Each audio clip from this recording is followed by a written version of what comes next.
se ko mbona urukiko ihene mbirega ntabwo bakaba bijyanye kiriya cyitwa ndakizi Kosovo M.O.P Master of the prison imbere y'urukiko homie DJ Follow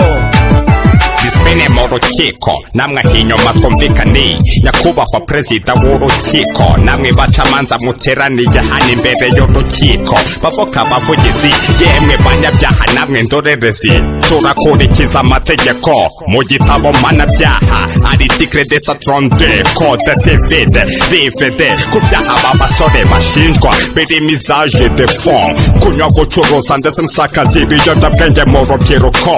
kwemera icyaha ukagisabira imbabazi birorohereza inteko y'urukiko. Murakoze bwana perezida urukiko rukuru rw'ikirenga ibikiri ibanga i Kigali naho bahinga batwara kwiringa ibenga niryo cenga barara amajoro basakuza abaturage gucuruza urumogi ndetse n'akanyanga rubanda murumve muroge magasi aba bahungu bazwiho agakungu magazi imbere y'urukiko ndashinjwa ibyaha sinzi ko ndi buharenge mana mfasha sati mbapasi igikombe cy'indenge. Urakoze nyakubahwa perezida w'urukiko rukuru kumpa ijambo izo nyandiko mpimbano ndegwa ntacyo nziziho umva intero uko zimeze mbere yo kumbaza ibyo ntakoze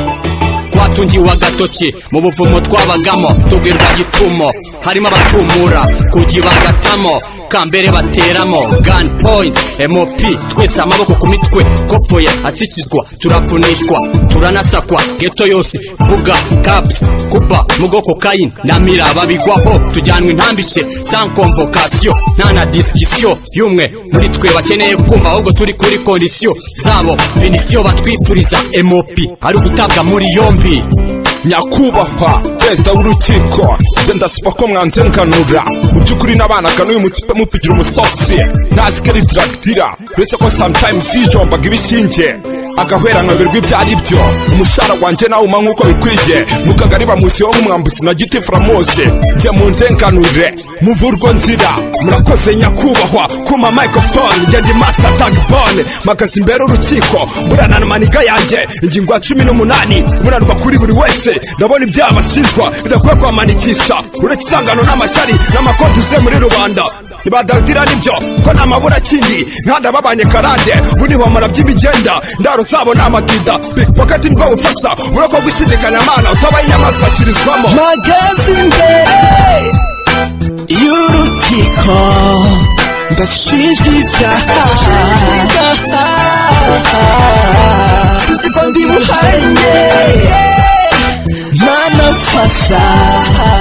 sati mbapasi igikombe cy'indenge. First of all murakoze kumpa umwanya bwana perezida w'urukiko kuko ijambo ndarihorana ukuri ni kwiza guca mu ziko ntigushye ndi inyangamugayo no mu kagari barabizi sindafungwa na rimwe ndi kavukire nagahohoterwa muri rusange ntabwo buzira akarengane nkurikije ibyaha uyu musore ashinjwa na saa mu murenganure yamukoreye atazi uwo ari we ku dufaranga twantike nikize yabonaga parika kebo show buri munsi home kuri rikeri ku nkoko akazi yakoraga nikatumvishaga mu bwenge bwe yahoranaga inoto ku mubanda leta igeze kuzira n'izi nkorano bamujyana nambike.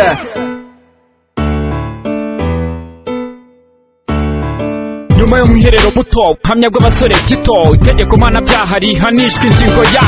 72 73 cyo kwa kabiri Mutarama 2006 mu gitabo cya kabiri cy'amategeko ahana nakundi kujurira nta n'izindi mbabazi zimwe mu ngeso zanyu twatangiye kuzibonerana hano naho uwo mukozi we n'agatebo kamwe babapfunga imyaka 3 nta kureba hanze tije amezi 6 ni murangiza mutahe. magazi imbere y'urukiko ndashinjwa ibyaha sinzi ko ndi buharenge mana mfasha sati mbapasi igikombe cy'indenge.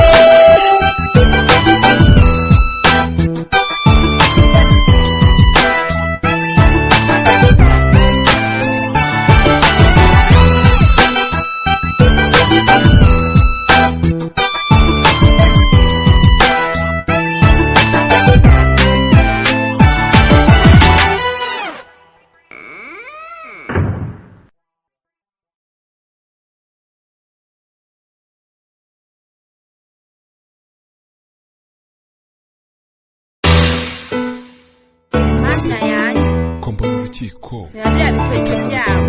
byabo ihene mbirega ntabwo reka babijyane kiriya kintu